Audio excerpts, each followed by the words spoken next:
दोस्तों वीडियो पसंद आए तो लाइक शेयर चैनल को सब्सक्राइब करें। कमेंट बॉक्स में ज़रूर बताएं वीडियो कैसी लगी। हर दिन एक भिखारी दरवाजे के पास आकर भीख मांगता था और घर का मालिक हमेशा घर के बाहर आते ही उसे देखकर फिर जाया करता। कई बार उसके लिए गालियाँ भी बकता। वो कहता कि तू जिंदा ही क्यों है, पूरी ज़िंदगी ऐसे ही भीख मांगेगा क्या, धरती का बोझ क्यों बना बैठा है। और कभी कभी उस भिखारी को गुस्से में वह धक्का भी मार दिया करता। इतना कुछ हो जाने के बावजूद भिखारी के मुंह से सिर्फ यही निकलता कि भगवान तुम्हारे पापों को माफ़ करें। एक बार सेठ को धंधे में बड़ा नुकसान होने की खबर मिली। सेठ बहुत गुस्से में था कि तभी उसके दरवाजे पर वही भिखारी आया। गुस्से में अपना आपा खोते हुए सेठ ने उस भिखारी को पत्थर दे मारा। पत्थर लगने के कारण भिखारी का सर फट गया और उसके सर से खून बहने लगा। फिर भी दर्द से कराहते हुए भिखारी ने इतना ही कहा, भगवान तुम्हारे पापों को माफ़ करे। इतना कहकर भिखारी वहाँ से चला गया। सेठ सोच में पड़ गए कि भिखारी को पत्थर मारा, फिर भी उसने सिर्फ प्रार्थना की। सेठ का मन शांत हुआ। वह भिखारी का रहस्य जानने के लिए सेठ ने उसका पीछा किया।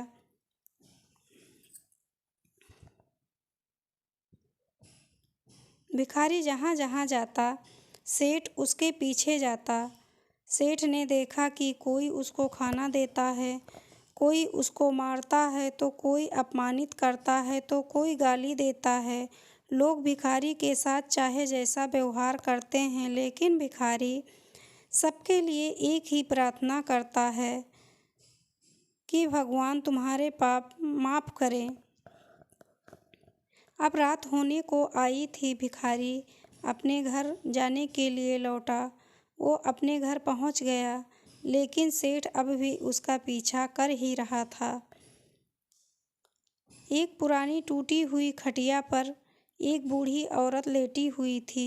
काफ़ी कमज़ोर और बीमार लग रही थी। वह भिखारी की पत्नी थी। अपने पति को वापस आता देख वह खाट से उठ खड़ी हुई। पत्नी ने अपने पति के भीख वाले कटोरे में देखा, उसमें सिर्फ आधी बासी रोटी थी। उसने देखकर वह बोली, आज बस इतना ही मिला? और हाँ, आपके सिर से खून निकल रहा है, ये चोट कैसे लगी?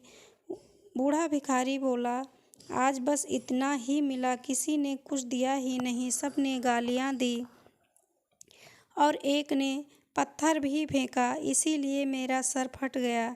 और गहरी ठंडी सांस लेकर बूढ़ा भिखारी फिर से बोला, यह मेरे ही पापों का फल है। तुम्हें याद है कुछ सालों पहले हम कितने अमीर थे? क्या कुछ नहीं था हमारे पास? हमारे पास हर चीज़ ज़रूरत से ज़्यादा थी, लेकिन हमने कभी दान नहीं किया। और उससे भी बुरा हमने उस अंधे भिखारी के साथ किया जो हमारे द्वार पर भीख मांगने आया करता था। बूढ़ी पत्नी की आंखों में आंसू आ गए। वह बोली, हाँ, हम उस बेचारी अंधे के साथ बहुत बुरा करते थे, उसका अपमान करते थे, उसे खाने के लिए रोटी की जगह कागज़ दिया करते थे, उसका मजाक उड़ाया करते थे और कभी कभी मारा भी करते थे। मैंने कभी उसको सही रास्ता नहीं दिखाया।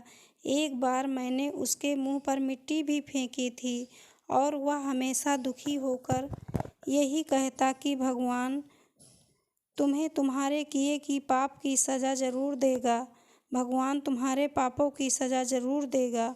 उसका श्राप सच हुआ और हम इस दुख भरी ज़िंदगी में आ गए। भिखारी बोला, हाँ, उसका श्राप सच हुआ, इसलिए मैं किसी को बद्दुआ नहीं देता, चाहे कोई मेरे साथ कैसा भी बर्ताव करे। मैं हमेशा उसके लिए प्रार्थना करता हूँ। मैं नहीं चाहता कि कोई भी हमारे जैसी ज़िंदगी का अनुभव करे, किसी को भी हमारे जैसे दुखों का सामना करना पड़े। वो नहीं जानते कि वह कितना बड़ा पाप कर रहे हैं, इसलिए अनजाने में हुए पाप की ऐसी सज़ा किसी को भी ना मिले। नहीं, मैं नहीं चाहता। सेठ वहीं पर छुपकर यह सारी बातें सुन रहा था। अब उसे सब कुछ समझ में आ गया था। भिखारी और उसकी पत्नी ने वह आधी रोटी मिलकर बांटकर खाए और भगवान को धन्यवाद बोलकर सो गए। अगले दिन वही भिखारी फिर से गए भीख मांगने के लिए। सेठ के द्वार के पास जाते ही सेठ ने पहले से गरम रोटी या उसके लिए निकाल कर रखी थी, उसे देते हुए सेठ भी नम्रता से बोला, माफ़ कर दीजिए बाबा, मुझे उसे बहुत बड़ी गलती हो गई। बूढ़ा भिखारी बोला, भगवान तेरा भला करे। इतना कहकर वह आगे निकल गया। इस कहानी से जो सीख लेने लायक है वह बड़ी ही सिंपल है कि आदमी चाहे किसी के बारे में बुरा कहे या भला कहे, लेकिन भगवान सिर्फ कर्म के हिसाब से उसको फल देता है।